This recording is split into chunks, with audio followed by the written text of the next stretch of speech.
La Voyager 1 no está perdida. Se estrelló en un planeta extraterrestre y nos envió un mensaje aterrador desde ahí. Lo que dice es simplemente imposible. Jamás pensé que sería yo quien desentrañaría el mayor misterio de la humanidad y quizás sellaría su perdición. Me llamo Dr. Ed Rips, tengo 31 años y soy astronauta de la NASA, exobiólogo, y hace 4 años me embarqué en una aventura que destrozaría todo lo que creíamos saber sobre nuestro lugar en el cosmos. Antes creía que el conocimiento por encima de todo nos salvaría. Ahora veo que nunca fue así. Todo comenzó en el 2012 con un mensaje, una simple cadena de galimatías que inicialmente descartaríamos como ruido cósmico. Fue la última transmisión de la Voyager antes de que su señal se apagara. Al principio estábamos eufóricos. La Voyager 1 había traspasado el velo de nuestro sistema solar, aventurándose en la vasta incógnita del espacio interestelar. La verdad es que fuimos muy ingenuos. La verdad es que aquel mensaje no era un simple código, era un evento.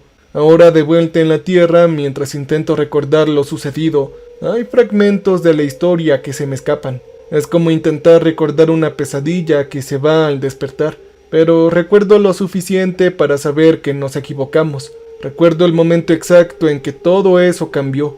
Estaba de pie bajo el tenue resplandor. Los monitores de control de la misión escuchaban el murmullo de las conversaciones a mi alrededor, bajo pero electrizante. Habían ingenieros, criptógrafos y astrofísicos llenando la sala de una silenciosa intensidad. En la pantalla principal parpadeaba una serie de números. Fue la última transmisión de la Voyager 1, una reliquia de una época en la que la humanidad aún creía en los finales felices. Yo miré fijamente la pantalla, intentando que los números tuvieran sentido. Mis dedos se aferraban a los bordes de mi terminal, y un sudor frío se formaba en mis palmas. Yo llevaba días sin dormir y el café se había convertido en un pobre sustituto del descanso. Yo sentía la cabeza como si estuviera envuelta en grasa, pero no podía apartar la vista de los datos. Algo me llamaba. A mi lado, el comandante Cheng murmuró algo. Era nuestro líder de misión, un hombre de intelecto agudo y carácter aún más decisivo. «Es un maldito rompecabezas», sisió entrecerrando los ojos ante el código ininteligible. «Nos hace falta algo», dijo. «No nos hace falta nada», respondí en voz baja. «Somos nosotros, no se supone que lo deberíamos entender en primer lugar. Somos humanos», respondí. Él se giró hacia mí arqueando una ceja. «Dime algo, ¿tú eres supersticioso, Rips? Llevas demasiado tiempo trabajando en esto», dijo. Yo negué con la cabeza. «No, esto no es superstición, simplemente hay algo mal», respondí. Pasamos semanas analizando la señal, descomponiéndola en sus componentes básicos, pero nada tenía sentido. No encajaba en ningún patrón conocido, ni simetría matemática, ni estructura lingüística que pudiéramos descifrar. Con el paso de los días, los demás perdieron interés. La emoción inicial se desvaneció en una silenciosa decepción, pero yo no podía dejarlo pasar. Había algo en esa transmisión, algo que me inquietaba profundamente, una sensación que no podía sacudirme. Era como un déjà vu o algo así. «Oiga, ¿qué siente al despertar de un sueño que no recuerda?», hice la pregunta. Cheng se apartó haciendo un paso al costado y dijo: «Descansa un poco, Rips. Estás empezando a sonar como uno de esos teóricos de la conspiración. Lo próximo que me dirás es que la Voyager fue rescatada por extraterrestres. Ya, duerme», él me dijo. Yo forcé una sonrisa y dije: «Sí, tal vez», pero cuando él se marchó, sus pasos resonaban por el pasillo y yo volví a mirar la pantalla. Observé los números, dejándolos difuminarse frente a mí. Algo parpadeó en mi visión periférica. Algo que no estaba del todo bien, y de repente, como si no hubiera estado levantando un velo, lo vi. Los números no eran aleatorios, estaban doblados en capas, casi como un trozo de papel retorcido sobre sí mismos, ocultando algo bajo la superficie. Yo contuve la respiración mientras mis dedos volaban sobre el teclado, descifrando el mensaje en una ráfaga de pulsaciones. La habitación entonces quedó en silencio a mi alrededor. El tiempo se ralentizó y se estiró. Cuando la traducción final apareció en mi pantalla, sentí que el mundo se desmoronaba bajo mis pies y leí el mensaje. La Voyager 1 se ha estrellado en nuestro planeta y sabemos lo que son ustedes, decía. Las semanas posteriores a este mensaje fueron un torbellino de reuniones informativas y caos. Hubo debates y muchas conversaciones interminables sobre de qué se trataba esto. ¿Acaso esto era una broma o quizás un engaño? Era imposible dada la posición actual de la Voyager en el espacio interestelar, pero era más fácil creer eso que la alternativa. La alternativa era simplemente escalofriante. Nosotros no estábamos solos y nunca lo estuvimos. No, peor aún, algo allá afuera sabía de nosotros y nos estaba esperando. La tensión en el centro de control de la misión se hizo palpable. La gente caminaba con el ceño fruncido, mirando nerviosamente al cielo como si esperaran que algo se desplomara en cualquier momento. La sala, que antes vibraba con esperanza, ahora estaba sumida con la inquietud. «Tenemos que hacer algo», dijo alguien en la multitud. Al día siguiente, rompiendo el silencio que se había instalado en la reunión estratégica, uno de los ingenieros preguntó lo siguiente. «Comandante Cheng, ¿habla en serio? Ni siquiera sabemos qué hay allá afuera. ¿Cómo es que debemos ir ahí?», respondió. Y luego Cheng habló. «Lo que sea que esté allá afuera sabe que estamos aquí. Si no descubrimos qué es, entonces estaremos perdidos», dijo. Y un murmullo de asentimiento recorrió la sala. La verdad estaba en el fondo. Todos lo sentíamos. La humanidad había estado enviando señales al vacío durante décadas, desafiando al universo a que nos notara. Y ahora que algo lo había hecho, nosotros estábamos al borde del descubrimiento o quizás la destrucción.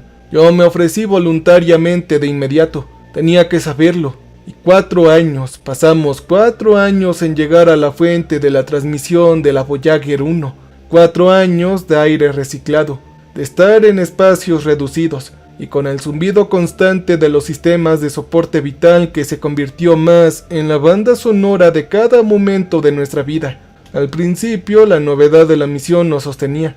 La emoción de ser los primeros humanos en abandonar el sistema solar y adentrarnos en el vacío inexplorado mantenía la moral alta, pero a medida que los meses se convirtieron en años, esta emoción dio paso a una inquietud molesta. La inmensidad del espacio, el vacío abrumador nos agobiaba a todos, incluso con la camaradería de la tripulación.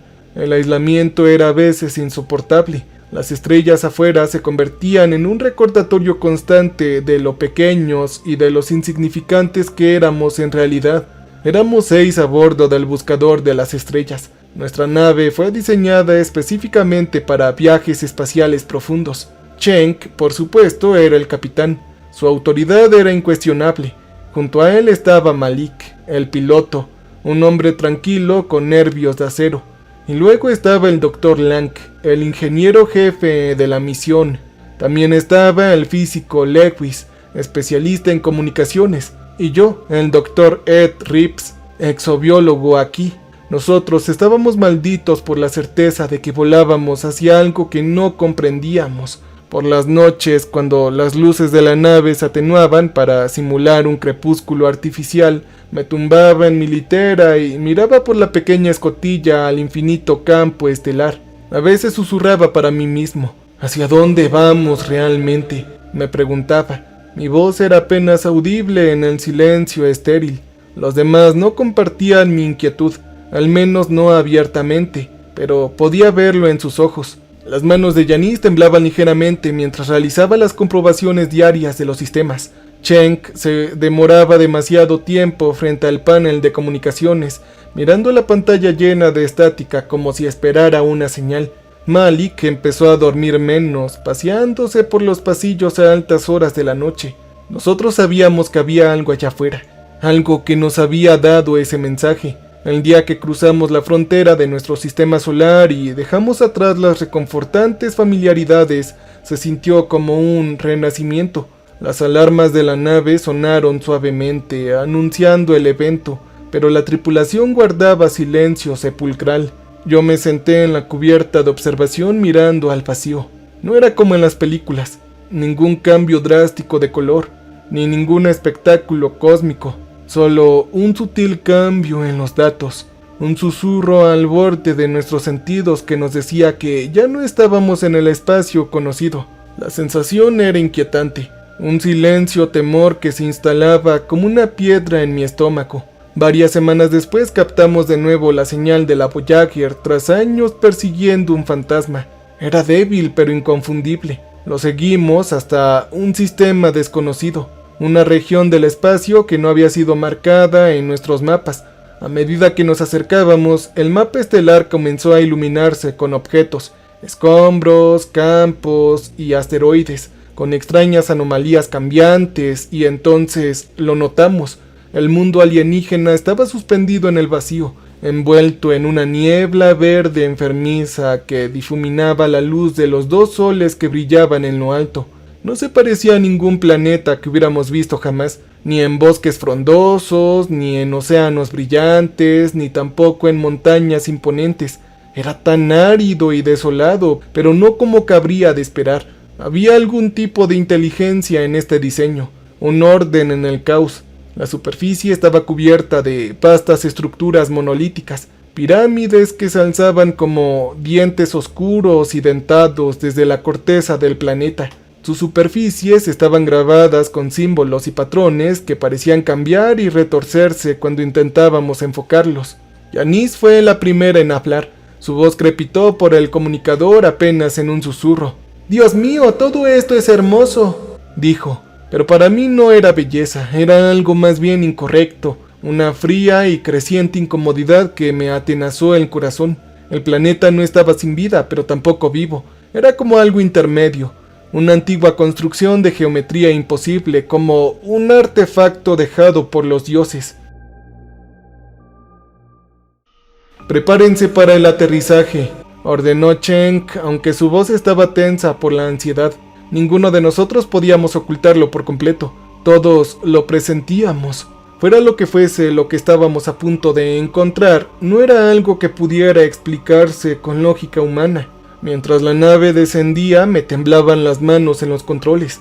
El aire en la cabina estaba cargado de tensión y sentía el pulso en la garganta. Cuanto más nos acercábamos, más parecía ondularse el paisaje. Era como si el planeta mismo nos rechazara. Nosotros aterrizamos en las afueras de una de las enormes pirámides. El suelo bajo nosotros era anormalmente liso, como si el planeta hubiera sido escupido en una sola pieza de piedra oscura.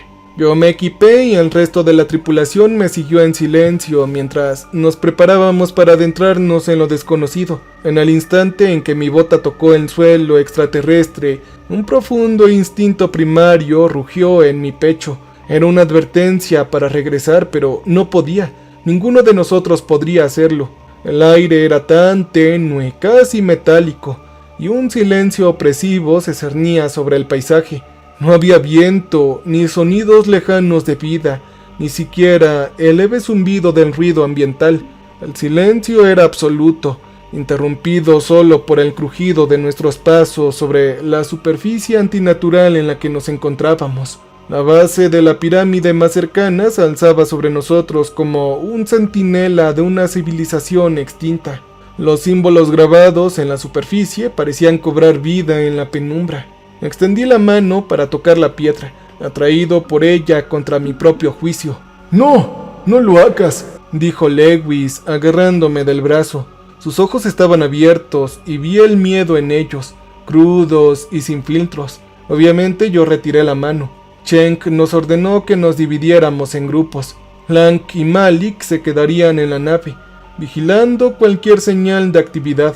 El resto de nosotros, Cheng, Yanis, Lewis y yo, exploraríamos el interior de la pirámide. Ahí había una puerta enorme con un arco de piedra tallado en la base de la estructura. Estaba abierto como una boca que conducía a la oscuridad. Al cruzar el umbral, una extraña sensación me invadió. La temperatura bajó y por un momento creí escuchar algo. Fue una especie de débil susurro, como una voz que lleva el viento, pero aquí no hay viento. Entonces encendimos las luces de nuestros cascos que rasgaban la sofocante oscuridad. El interior de la estructura era mucho más grande de lo que parecía allá afuera. Ahí habían vastas cámaras que se extendían en todas las direcciones, con techos increíblemente altos. Las paredes estaban cubiertas con símbolos cambiantes, pero no habían señales de vida, ni artefactos, ni restos de una civilización. Solo un vacío inhóspito. Lewis permanecía cerca de la entrada, escaneando el área en busca de lecturas. Su expresión era indescifrable bajo su casco, pero podía percibir su inquietud. Ninguno de nuestro equipo logró interpretar el entorno. Las lecturas eran claras, pero no habían firmas de energía ni nada. Era como si las mismísimas leyes de la física se hubieran desvanecido. Aquí era diferente. El silencio se profundizaba a medida que nos adentrábamos. Sentíamos que descendíamos, aunque no habían pendientes visibles ni escaleras, solo interminables pasillos que se retorcían y giraban de maneras que me mareaban. Yo intenté trazar un mapa mental del camino, pero me fue imposible. Los ángulos no tenían sentido. Finalmente llegamos al corazón de la estructura. Era una vasta cámara circular con paredes que se curvaban hacia adentro, como el interior de una esfera hueca, y en el centro había un único objeto que se alzaba, un enorme altar de piedra grabado con los mismos motivos sinuosos. Esto me erizó la piel. ¡Miren esto!, susurró Cheng señalando la pared del fondo. Apuntamos nuestras luces hacia ella y sentí un vuelco en el estómago. Los símbolos en la pared habían cambiado y ya no se movían, sino que ahora formaban un mensaje claro y deliberado, escrito en una lengua alienígena. Pero en el centro del mensaje habían dos palabras que resaltaban. Traducidos al español decía: "Nosotros te vemos". De repente, la habitación pareció cerrarse. A nuestro alrededor, la piedra bajo nuestros pies comenzó a vibrar lentamente y luego con mayor intensidad. Las luces parpadearon mientras un sonido gutural resonaba en la cámara, como el estruendo de algo ancestral despertando de un largo letargo. «Hay que ir de vuelta a la nave», ordenó Cheng con voz tensa por el pánico. Nos giramos para irnos, pero el pasillo por el que habíamos venido había desaparecido. En su lugar se alzaba una sólida pared de piedra lisa e impenetrable. La pirámide se había desplazado, atrapándonos adentro. El pánico se apoderó de la tripulación, y Janice golpeó con los puños la pared. Maldiciendo entre dientes, Lewis escudriñó frenéticamente el área buscando una salida, pero yo permanecí paralizado, mirando el altar en el centro de la habitación. Ahora brillaba, pulsando con una luz verde enfermiza, y mientras observaba, la luz comenzaba a tomar forma.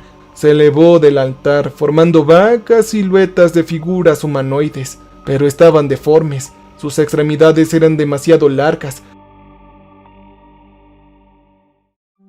Sus cabezas eran demasiado anchas. Oh, y esos ojos, si es que los tenían, eran vacíos oscuros que nos miraban fijamente. Entonces los susurros regresaron, esta vez más fuertes, llenando toda la cámara, y yo no podía entender las palabras, pero el significado era claro. Nosotros habíamos molestado algo vasto y algo que nos había estado esperando. Lo sentía entonces, una presencia en mi mente, fría y calculadora, tan antigua más allá de la comprensión. No solo nos observaba, estaba dentro de nosotros sondeando nuestros pensamientos, desentrañando las capas de nuestra mente, y podía sentirla buscando y explorando. Yo retrocedí tambaleándome, con la cabeza dando vueltas mientras la presencia se adentraba más en mi conciencia. No era una mente como la nuestra, no había empatía ni moralidad, solo hambre, un hambre que se extendía a través de las estrellas. Entonces, con una fuerza aplastante, la voz me habló directamente, obviando todo lenguaje y grabándose en lo más profundo de mi ser. «Ustedes nos pertenecen», decía. Todo empezó con los sueños. En los días posteriores a nuestro encuentro con el altar, el sueño se volvió imposible. Cada vez que cerraba los ojos me encontraba en un laberinto de estrellas, vagando por vacíos infinitos. Los dioses alienígenas con sus formas monstruosas aparecían y desaparecían de mi visión, observándome desde los rincones más oscuros del cosmos. Su presencia se sentía más que como se veía. A veces sus ojos estaban por todas partes a la vez. Eran miles o tal vez millones de ellos mirándome fijamente a través del tejido del universo. viéndome a través de mí. Podía sentir que los demás también sufrían. Schenk solía ser sereno, y mi otro compañero se dedicaba a pasar por los pasillos de la nave por la noche. La calma aparente de Janice se resquebrajó mientras murmuraba para sí misma sobre voces y paredes de porquería. En cambio, Lewis era el peor al que le estaba pasando. Sus ojos, privados de sueño, estaban desorbitados por la paranoia. Sus manos temblaban incontrolablemente mientras aferraba su tableta como un talismán contra lo desconocido. No hablamos lo que pasaba con él. Al principio fingíamos seguir en una misión científica, recopilando datos y cartografiando el planeta y catalogando los extraños monolitos que salpicaban su superficie. Pero conforme pasaban los días, nuestros informes se volvieron más cortos y fragmentados. Era como si las palabras se negaran a salir. Algo se desmoronaba dentro de nosotros, dentro de la nave misma, la pirámide, el planeta entero. En realidad nos estaban jugando malas pasadas. No podíamos encontrar el camino de regreso al lugar de aterrizaje. No importaba en qué dirección camináramos, siempre terminábamos dando vueltas de regreso a la pirámide. Había el mismo grupo de estructuras imponentes. Nuestros sistemas de navegación eran inútiles, mostrando las mismas lecturas sin importar dónde fuéramos. Estábamos atrapados y el planeta se movía a nuestro alrededor. Entonces comenzaron las alucinaciones. Al principio eran pequeñas imágenes fugaces en el borde de mi visión, un destello de movimiento en los pasillos de la nave, una sombra donde no debería estar, pero se volvieron más reales, más vívidas con cada día que pasaba. Empecé a verlas. Las figuras humanoides que habíamos vislumbrado en la cámara estaban por todas partes. A veces estaban de pie, al pie de mi cama, con sus rostros congelados en expresiones de éxtasis retorcido y horror. Otras veces se cernían justo detrás de los mamparos, con sus formas apareciendo y desapareciendo como una mala señal. Pero lo peor era que yo no era el único que los veía. Una noche, mientras me dirigía tambaleándome al comedor en medio del insomnio, encontré a mi compañero Lewis sentado en un rincón con la cabeza entre las manos. Él se balanceaba hacia adelante y hacia atrás como un bebé murmurando algo entre dientes. Cuando me acerqué escuché claramente las palabras. Están aquí adentro con nosotros, Ed, están aquí, decía. Sus palabras resonaban ahora en mi mente, repiqueteando en nuestras cabezas. Mucho después de haberlas pronunciado, la idea de que los dioses, los errores o los criadores se habían infiltrado de algún modo en nuestras mentes no solo era aterrador, oh no, sino que se estaba volviendo innegablemente cierto. Todo lo que habíamos despertado, todo lo que habíamos tocado, ahora formaba parte de nosotros. La nave se había convertido en una tumba. Cada rincón se sentía extraño. Cada sombra se sentía demasiado profunda y demasiado oscura. Las paredes, antes lisas y estériles, ahora parecían palpitar con la misma energía alienígena encontrada en la pirámide. La nave gemía y crujía como si estuviera viva, luchando bajo el peso de algo vasto e invisible. Una noche encontré a Janice en el centro de mando, mirando fijamente la superficie del planeta que se mostraba en el monitor. Su piel estaba pálida, sus ojos estaban inyectados en sangre. Nunca fueron dioses, creíamos que lo eran, pero no fueron más que errores. Ella hablaba en voz baja como si hablara consigo misma. Yo me senté a su lado con el corazón latiéndome con fuerza. Oye, ¿qué quieres decir?, le pregunté. Ella se giró hacia mí con la mirada perdida como si me atravesara con la vista. Fueron creados por algo más. No deben existir, pero ahora existen y están atrapados al igual que nosotros, dijo. Un escalofrío me recorrió la espalda. La palabra atrapados resonó en mi mente. Era como si todo el planeta fuera una jaula, una prisión construida para contener estos horrores cósmicos. Pero, ¿por qué nos atrajeron hasta aquí?, pregunté. ¿Por qué juegan con nuestras mentes?, dije. Y los labios de Janice se curvaron en una sonrisa vacía. Porque nos necesitan para escapar, claro.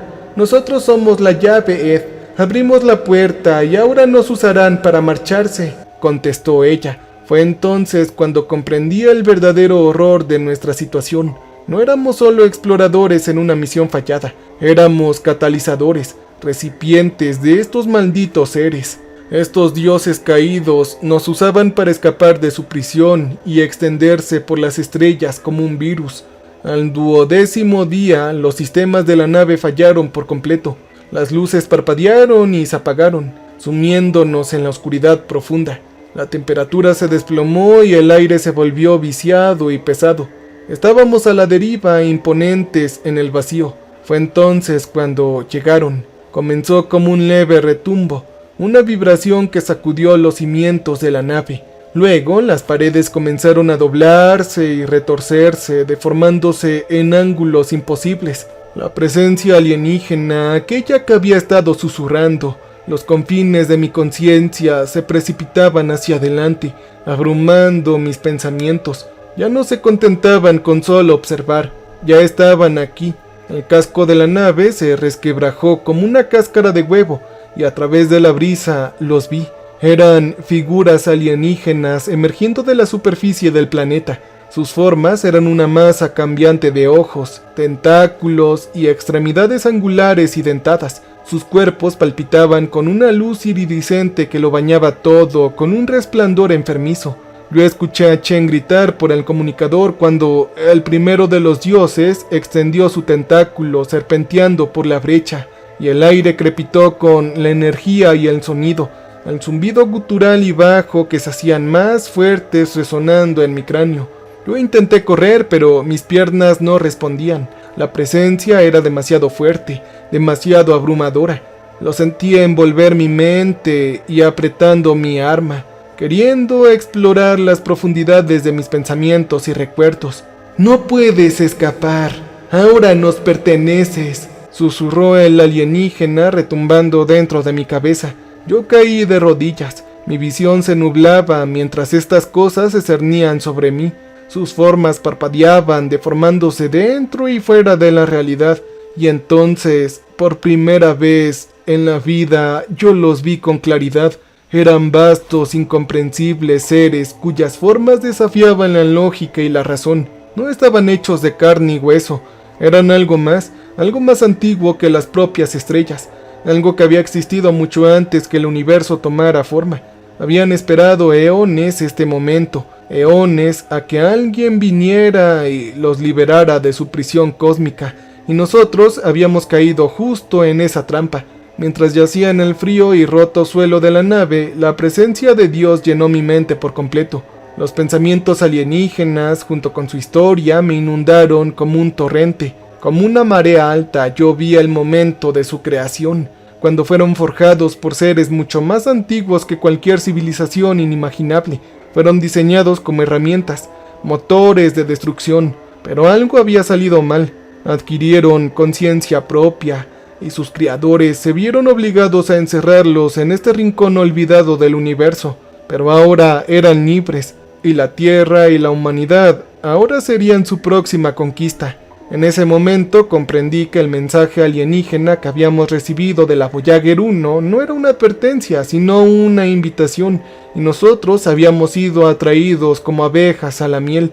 Aquí, a través de la inmensidad del espacio, no para desentrañar los secretos del universo, sino para liberar a los monstruos que habían sido sellados. Y ahora que estas cosas comenzaban a alzarse de su prisión, supe que era demasiado tarde para detenerlos. Un último pensamiento cruzó mi mente antes de que todo se volviera oscuro. «¿No? ¿Qué hemos hecho?», pregunté. Luego, después de un rato, desperté en la nave desorientado y entumecido. La brecha en el agujero había sido sellada, los sistemas estaban operativos y la tripulación, lo que quedábamos de nosotros, ya se preparaba para el viaje de regreso a la Tierra. Pero algo andaba muy mal. Yo no podía recordar lo que había sucedido. Los recuerdos de estas cosas, de los horrores que habíamos presenciado estaban ahí, pero enterrados como fragmentos en una pesadilla. Yo no lograba recordarlos con claridad. Los demás parecían lucir igual, silenciosos y retraídos, como si también hubieran olvidado todo. Mientras flotábamos por el vacío, no podía sacudirme la sensación de que algo nos había invadido, algo vasto, alienígena y antiguo, oculto justo más allá del límite de nuestros sentidos.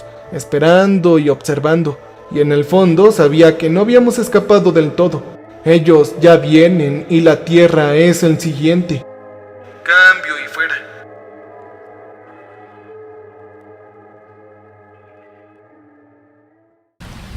Welcome, stranger. We have not met before. We are Repulsive. So glad you came to visit us. So glad. We make music for people who want to feel alive.